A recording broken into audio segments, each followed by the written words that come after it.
Hey guys, what's up? My name is Anthony, and welcome to another edition of BNA Sports Talk. My plan is to make BNA weekly, kind of like the podcast, and then kind of separate it, because I know a lot of YouTubers who make their podcast and then kind of update it throughout the week, and then it's all at the same time. I don't want to splurge content. I want to have content kind of rolling along, because things get out of date real quick. So I kind of just want to have a discussion about the Boston Celtics, the Houston Rockets, and kind of what I think about it all.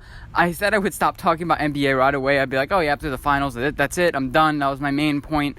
And BNA Weekly kind of forcing basketball. I keep on calling it BNA Weekly, but I'm switching it to the BNA Sports Podcast. But anyway, so I want to talk about the Celtics, and what I think that the Celtics found out is that Brad Stevens is not a championship-winning coach. I'm kind of questioning that kind of opinion, but I've been kind of leaning towards that. Yeah, here's the thing. Brad Stevens, he's good with a bunch of small, little players working together, kind of like a Utah Jazz type feel. Not after they got Mike Conley, but, they kind of have that feel where it's just spread the ball. A little bit like the Toronto Raptors, but they don't have a star. Now, they needed a star. Kyrie Irving cannot be a number one, and we learned that.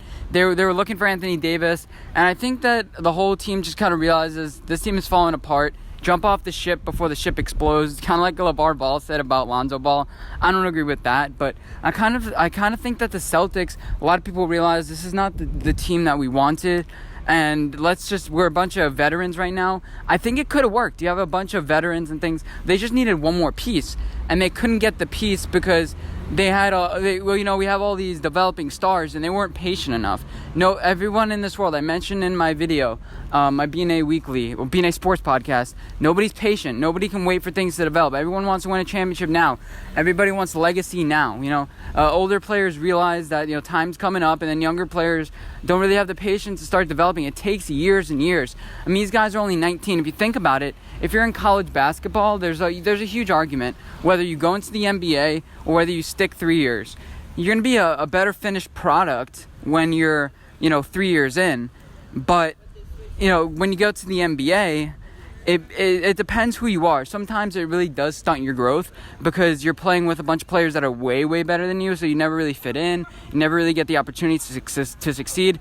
But other players use it more of you know what? I'm around these players. These guys know, what I feel. These guys know how to make me better, and these guys are including me and helping me. So it really does depend on the situation that you're put in. There's obviously no black and white answer to this, as with many things. It all just depends what situation you're put in. And Zion Williamson's, the situation he got put into is great. First of all, you don't have a bunch of old veterans on the team that's just you know what, we want to win now. Oh, what is this guy doing? He hasn't proven anything. It's a bunch of guys that want to prove something, and I believe that they can work well together.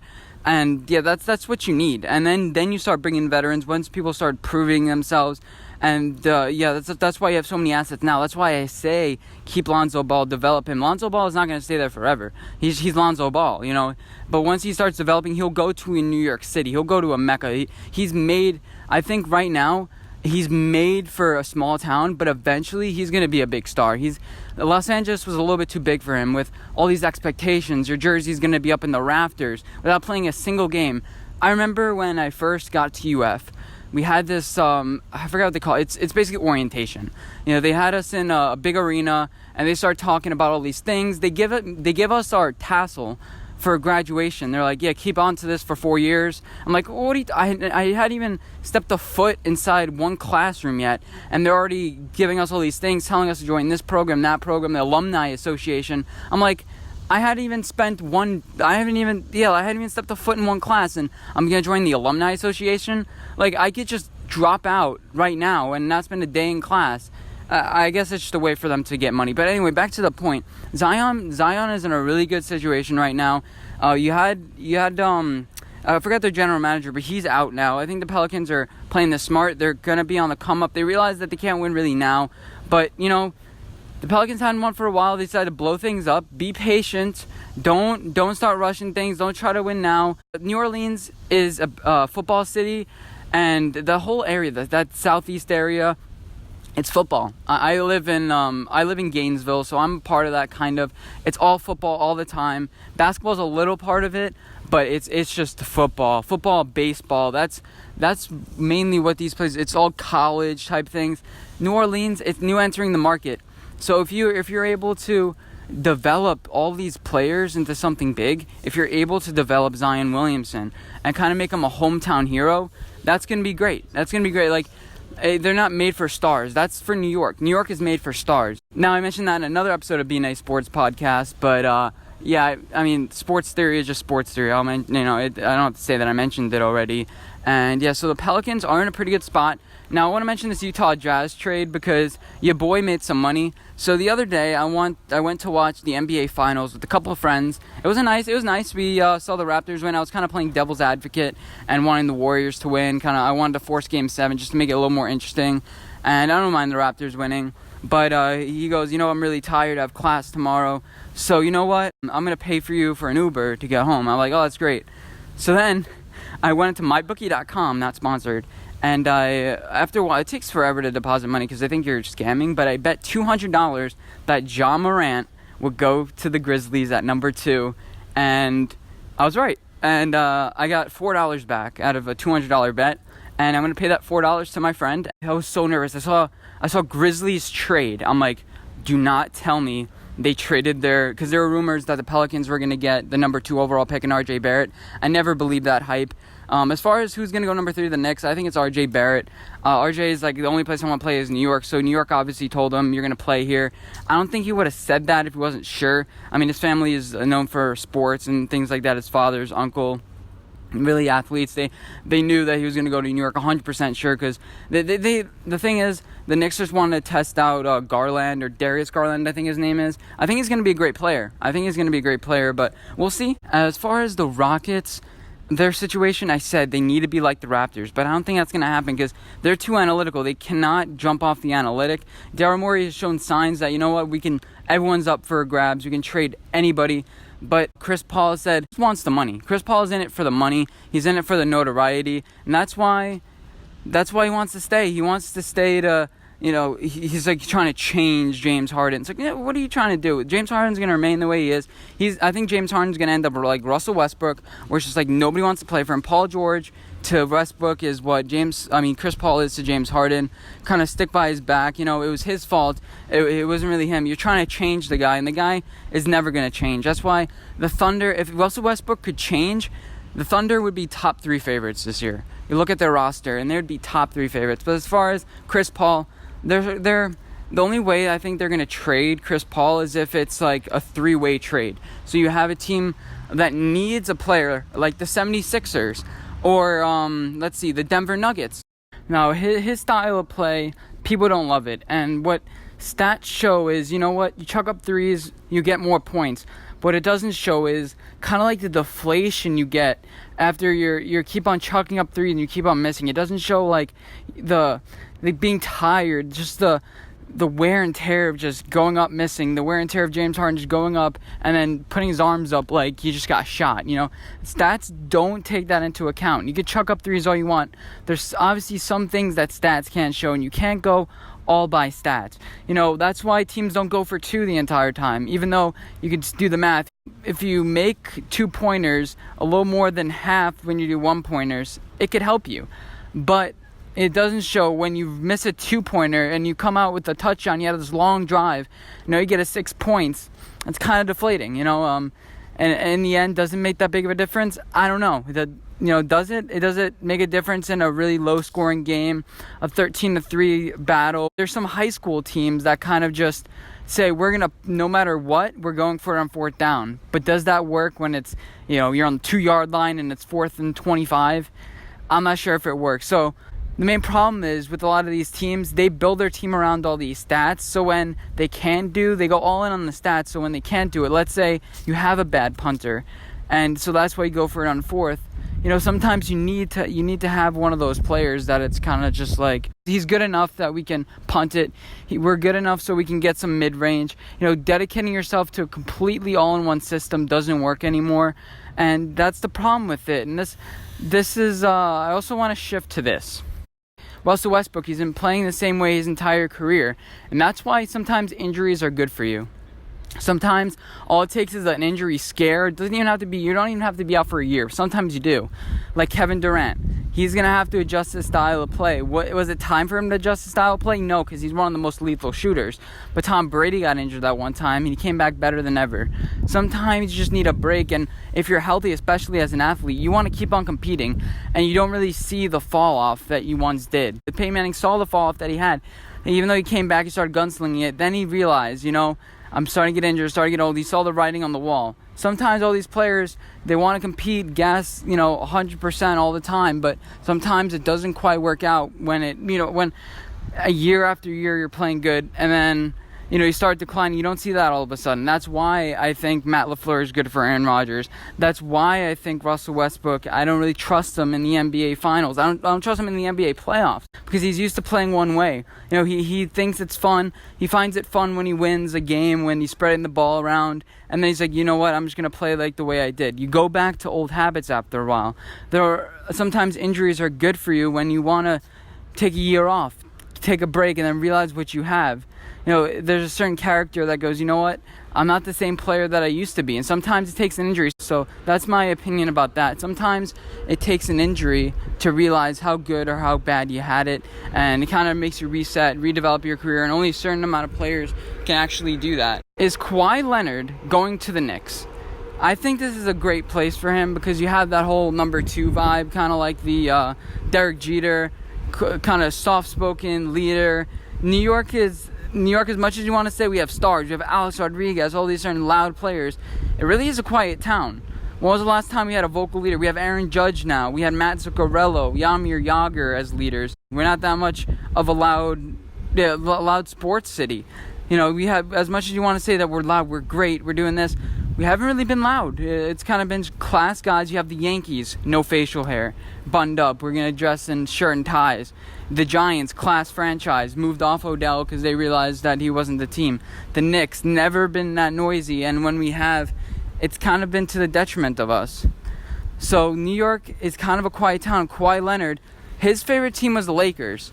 And the Lakers are going to have to give up everybody for him. If the Lakers literally give up everybody, they're only going to have Kawhi Leonard, Kyle Kuzma, Anthony Davis, and LeBron James. That's going to be their 4 players. Maybe you add Melo, which I think will be a good idea down the stretch as like a veteran minimum and something like that. But you're not going to have a lot of players. Is he going to go to the Clippers? The Clippers were his second favorite team in that city.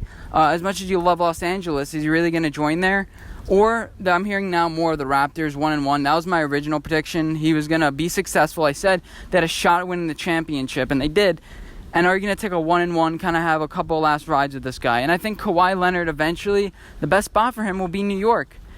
You'll have maybe Kevin Durant come back. After the 1-1 deal, you'll have Kevin Durant. You'll have R.J. Barrett with a couple years under his belt. You have Kevin Knox. And we can go from there. And plus, next year we're going to have 2 first-round draft picks. So I think that the Kawhi Leonard, the best situation for him is just doing a 1-1 deal. I'm not sure exactly how that works out, but he's going to be with us in like 2 years or whatever it ends up being. Maybe win another championship in Toronto because, things worked out for you this year. People realize that teamwork is what matters. And sometimes it's not about that 1 or 2 stars. They realize that it's not all about teamwork and it's not all about the stars. It takes an even mix. And now the Lakers are really top heavy and they can even be more top heavy. Or you can join the Knicks. We have a fellow star in Kevin Durant, some young players that are developing, and you can kind of develop some of the same things you did in Toronto.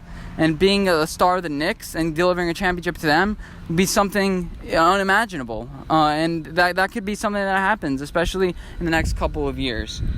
We've been talking a lot about basketball. I've thrown some football and NHL references today, but I want to talk about Amari Cooper and Michael Thomas. So Michael Thomas is going to get this huge deal, probably $20 million a year to play wide receiver. I don't think you should pay wide receivers that much because it's more of the quarterbacks making the wide receivers and the other way around. But again, if the wide receivers are never open, quarterback has nobody to throw it to. And I get the whole thing about quarterbacks and everything like that. But I want to mention this. Amari Cooper wants a big deal. He's going to want $18 million, $19 million a year. And many people are saying, you know what, Amari Cooper, wait for this deal and wait for Michael Thomas to get his deal so you can get paid as much money as possible. Now, I was thinking about this. Was it worth it for the Dallas Cowboys to get Amari Cooper?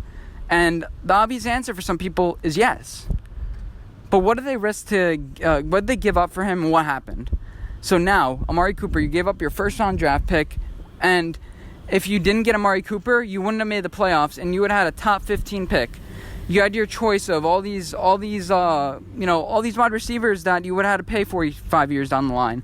You would have had your option: A.J. Brown, Hollywood Brown, N'Keal Harry. You would have had the chance at getting all these wide receivers in the first round, maybe getting another stud defensive player to, I don't know, maybe not pay DeMarcus Lawrence so much money. Or, you could have gotten a cornerback, could have gotten some offensive linemen, could have gotten a lot of other assets. But no, you decided to pick Amari Cooper, and I get it. There's a bunch of unproven talent, and Amari Cooper was a proven talent. Now you have 5 players that you're going to potentially have to pay. Dak Prescott now, he won some games, so now he's going to demand $33 million a year to play the game. Remember when people thought Eli Manning was getting paid too much at $20 million? Yeah, try Dak Prescott at $33. I know I know he kind of deserves it. And here's another thing I want to mention briefly. Deserving versus wanting or needing. People are like, oh, he deserves this. He deserves this. Nobody deserves anything in this world. Nobody deserves. If you treat like somebody deserves something, you make irrational decisions. If you're desperate or think somebody deserves something, you make irrational decisions. And I think the Warriors are on that path. Dak Prescott deserves so much money. Look what he put up. But the best long-term interest in him is you don't pay him as much. They succeed more. You get more sponsorships. And down the line, you sign another big deal. So you get paid even more. And you live another down. And plus, we'll give you another offensive lineman, so I don't know, you don't break your neck, his accuracy lacks, so he can't make that 1 or 2 plays at the end of the game with his dart accuracy. Amari Cooper really showed. Amari Cooper, he was wide open on some plays. All the plays he caught the ball, he was wide open. And that helps Dak Prescott. But, you obviously need to give Dak Prescott targets, but Dak Prescott, he's easily replaceable. You put any quarterback into that situation, and I think they do just as good. I love his leadership. I love all the things that he can do on the line, He doesn't really throw that many interceptions, but you can enable some people. You got to show who they are. And the Dallas Cowboys had the chance of, drafting a quarterback over the past couple years, drafting a backup for him. So, they can be like, hey, you know what, Dak? You're easily replaceable. We'll just put in Daniel Jones in here, for example. We'll just put in whoever we draft. We get a free agent. Whoever we draft, they're going to be just as good as you. And you're replaceable. You're replaceable. Now, my voice is starting to get a little tired, but hopefully you guys get the point of what I'm saying. Dak Prescott, his best interests are not taking enough money now, getting better because other people are going to help you succeed, which is what you need. Amari Cooper, it was actually bad for the Dallas Cowboys because now they're going to have to pay Amari, now pay Dak because he looks better. And they could have gotten a wide receiver in the first round, too. They said, you know what, we're going to watch Amari Cooper highlights. They missed out on some talent. They missed out on the freedom of picking whoever they wanted. They missed the freedom out of getting more assets from Amari Cooper. Now, he's in his, 5th year of his first-year deal thing. And you knew what you guys were getting into. And, you have a 1-2 year window now. Do you build for the long-term future? Or you build for the short-term future? They're going to have to pick their guys that they want to keep, and they have less flexibility than what they did in the past couple years, but that's just my opinion. Let me know what you guys think about everything I discussed today. It's kind of a mouthful. I kind of like talking about a lot of different things, but it's kind of hard making a title because I don't know what to call this. But yeah, hope you guys enjoy watching, and I'll see you in my next video, which hopefully is going to be a scripted video about Nick Foles and Carson Wentz and something like that, but I'm not sure what I'm doing, and yeah, I'll see you then. Bye, guys.